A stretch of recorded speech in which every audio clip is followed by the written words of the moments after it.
All right, BradCooney.com. I'd like to welcome to the show LA GUNS vocalist Phil Lewis. What is up, Phil? How you doing, brother? Good to be here. Doing good. Yeah, we appreciate you coming on. I know you're a busy guy, man, so we'll try to knock this out pretty quick for you. Thank you. A lot of good stuff, man. You guys got a new record coming out. I guess I want to get my listeners up to speed on that. It's called The Devil You Know. So tell us about that. Tell us about that project. Well, it is a follow-up to the record that we put out in 2017 called The Missing Piece. Mm-hmm.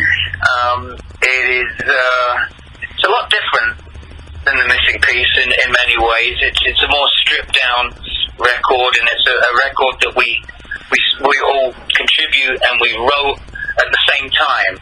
The Missing Piece was songs that have been laying around for a while, and you know, it's always much more personal if you're in right from the beginning when a song is created, as opposed to a salvage job, if you will, interpreting, you know, something that was written a while ago. So that was the main difference between the records. One of them, the Missing Piece is it's beautiful. It's got, you know, lush string arrangements and keyboards, and it's a beautiful sonically sounding record. This new one, The Devil You Know, is not. It's a raw, crunchy, almost with got a punk sensibility to it. And as I said, it was all written on the tour bus while we were out promoting The Devil You Know. I'm sorry, I get mixed up here. Yeah. Promoting the record we made before that, the Missing Piece. And it the two fit together very well. Although some people might say they're similar, but when you're as immersed in it as we are, we can see that there's a huge difference for us anyway. Yeah, I read. I can't remember if it was in another interview you did, where you told somebody that this is kind of like if you're looking for ballads, this isn't the record. Is that fair to say? No, there was no time for ballads on this one.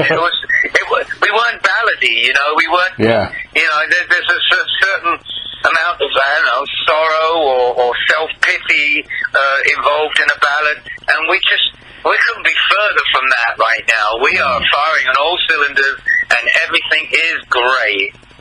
Man, that's great to hear, man. It really is. So let's talk about the single "Stay Away." I listened to it the other day. It's a badass song, man. I love it. It is a great song. Yeah, it's funny they called it single, because I come from an era when singles were these little plastic 45. Yeah, me too. I wish it came out on a plastic 45. But as the first song that we released, the first song that you probably heard from the record, and it's a powerful song, and it's very representative of the record. Most of it is like that, in your face, freight train. That turned out great. And then, of course, the Missing Piece, the title track itself, we've been playing live now. We played it last year, the last quarter of last year. We haven't played a single show this year yet. Can you believe it? Wow! But we played more than enough last year, and then towards the last part of last year, we brought in the title track, and it went down gangbusters. It's Sabbath but blacker. It's just such a fun record. Oh, and then we're going to be doing The Devil You Know live. We're going to do Stay Away, which is the first single, which you were saying, and we're also going to play Rage. Nice. Probably going to open the set with Rage as the record opens, same as the record. Yeah, that's great. You know, you mentioned a minute ago about I'm 50. I'll be 54 in October, so we're probably. You're just a baby. Okay, but I do remember those 45. You know what I really miss, man? I really miss buying records. I miss being able to physically hold it in my hand. I miss opening it up and looking at the lyrics and the little. Well, I got great news for you. Talk to me. We can do it with ours because it's on vinyl. It's on blood red vinyl. That's awesome. And the Missing Pieces was available on vinyl. They don't last long. They out pretty quick. But they're out there, and it sounds fantastic, let me tell you. Yeah, man. I have to get me a copy of that, because I just miss those days. I really miss it. I really do. You play your records? You have a record player and all of that? You know what? I have a record player, man. I sure do. Yeah, me too. I love it. Yeah. It's my hobby. Absolutely, man. I mean... Record shopping, you know, I used to do that, and you used to meet cool people at the record shop on Saturday morning. Absolutely. I grew up in upstate New York, not too far from New York City, though. So I had a lot. It was a great culture scene. Of course, the Ramones, and there's a lot of really great stuff back there. Great music movement up there. Yes, sir. And you, like you said, you go to a record store, like music's universal, so you can have a conversation with anybody. Yep. So I do that, you know, I go record shopping and the used record stores, and always get in a conversation, always make a friend. Yeah. Whenever you go there, because it's just such a great, friendly, creative environment. People just there, you know, different tastes in music, but the same focus on the music and enjoying the whole immersion that an LP can give you. You know, music is therapy, man. Music is people's medicine. Yes, it is. It's medicine. Yes, it is. And you know what's really cool about music, and for musicians, for like you guys, when you see the crowd, like when you're sharing your medicine, your music, to people that really need it, and then they're giving back how happy they are with the songs and singing your lyrics. Oh, yeah. You guys are getting the medicine right back. It works both ways. It's great. That's what I like to call a profound communion. Yes. Perfectly said. That's great. Man, so how you feeling, man? I'm just like you guys can go another 15, 20 years or what? How long do you guys want to do this thing for? Yeah, sure, why not? Why not? You know, we fucked around, you know. We should have done this a long time ago. We're making up for lost time. Yeah, we needed some time apart, no question. Yeah. You know, most partnerships do. But 15 years was too long. Yeah. So this is the second honeymoon, and it's going great. We're having a good time. So yeah, I mean, if it unless anything drastically changes, I don't see no end in sight. Yeah, it's great. You know, look, the Rolling Stones are in their 70s, and they're still doing their thing, man. You know? Oh, I think the youngest one's in their 70s. Yeah, no kidding. I think they're like 80 now. That's unbelievable. Yeah. Unreal, man. So you mentioned a little bit that you haven't played any live shows yet with this record. When can the fans expect maybe a tour? Like, you guys gonna hit the road with it? Well, yeah, we go. Our first date's on the 29th. There you go. The release of the album, and we've got shows up and around your area. We're going to play Machine Shock in Flint, Michigan. We're going to do some shows up in around Indiana and Chicago. That neck of the woods. As soon as the ice melts. Yeah, man. I don't blame you there, man. I don't blame you there. I got 3 more questions. I got a couple fan questions, man. I had some people on my social media who were really dying to get a couple questions in. So you guys have a massive fan following still, man. When I announced that you were coming on the show, I mean, my Facebook was getting blown up. Fantastic. Yeah, it was really good to see. All right, so the first question is from a young lady named Michelle. And she wanted me to ask you the song Nothing Better to Do. Is that a true story? Yeah. Yes, it certainly is. I didn't write it. Right. It was a song that Kelly Nichols brought in, and because it was his story. It was his take on moving to LA and being on that first tour. So it was a no-brainer. He should sing it. He wrote it. Yeah. It's a song about his first impressions of LA, of Hollywood, and being in the band. So I'm not really the person to ask. Yeah. It is a fantastic song. It's a great song. And it was. But that's as soon as that title comes up, I think, oh, that's Kelly. I think you answered the question. I think she just wanted to know if it was a true story or not. It is.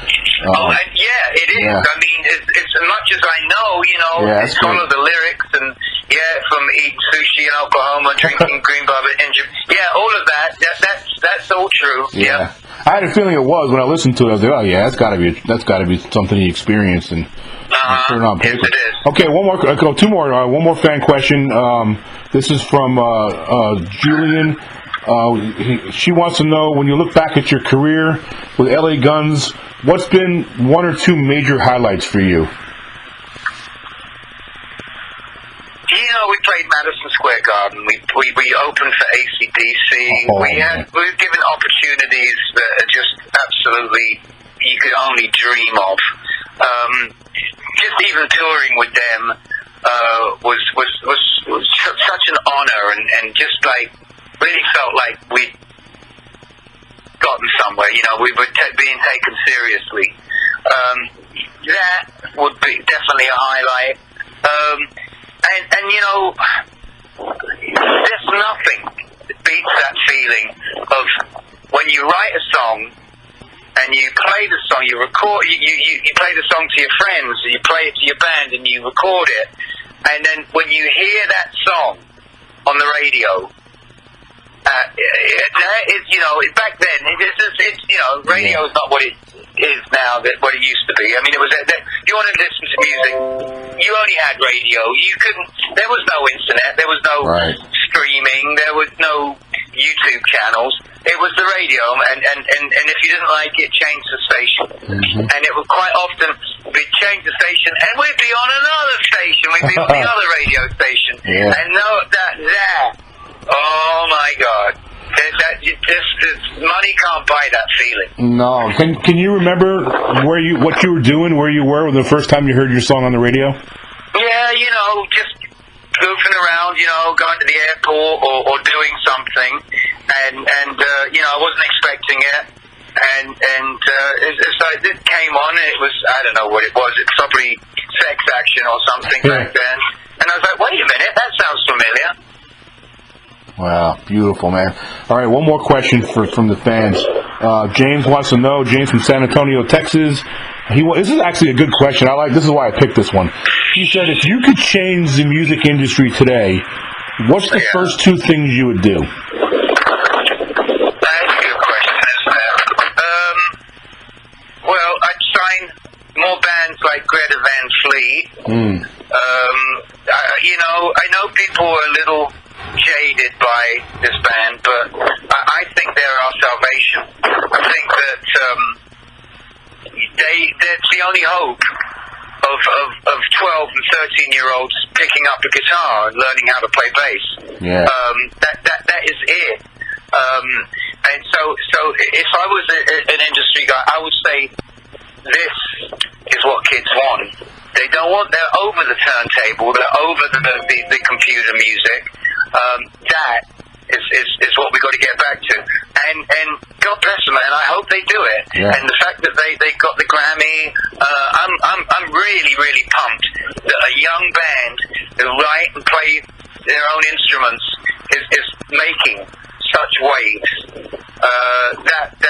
That would be my. That's great. I don't know about the second thing, but that would be my first thing. You know, to focus on finding another one of those, and you know, getting it to blow up. Maybe the second thing would be to write a letter to the Grammys and maybe have them show some more metal bands and some more. Total lost cause, brother. Jeez. Forget it. Unbelievable. You know, it's you know, rock and roll and Grammys, they don't belong in the same environment. It's just, I wouldn't, even if I got it, I wouldn't want it. You know, I don't want to go there and sit next to P. Diddy. I hear you, brother. All right, man. Well, look, man, everybody listening, you got to go out and pick up The Devil You Know, LA Guns' latest project, man. This is going to be some good shit. Check him out on tour. And, Phil, before I let you go, tell everybody out there where they can get your music and learn about the tour. LAGunsmusic.com is probably the best source where they can buy the record, where they can find out where we're playing. There it is. Well, look, I really appreciate you doing this, man. I really want to get you back on the show again in the future. Thank you. I will. Anytime, you know, we appreciate your support and great questions. Great interview. I appreciate that very much. That means a lot coming from you. Thank you. Good night. All right, bye now. Thanks, buddy. Take care.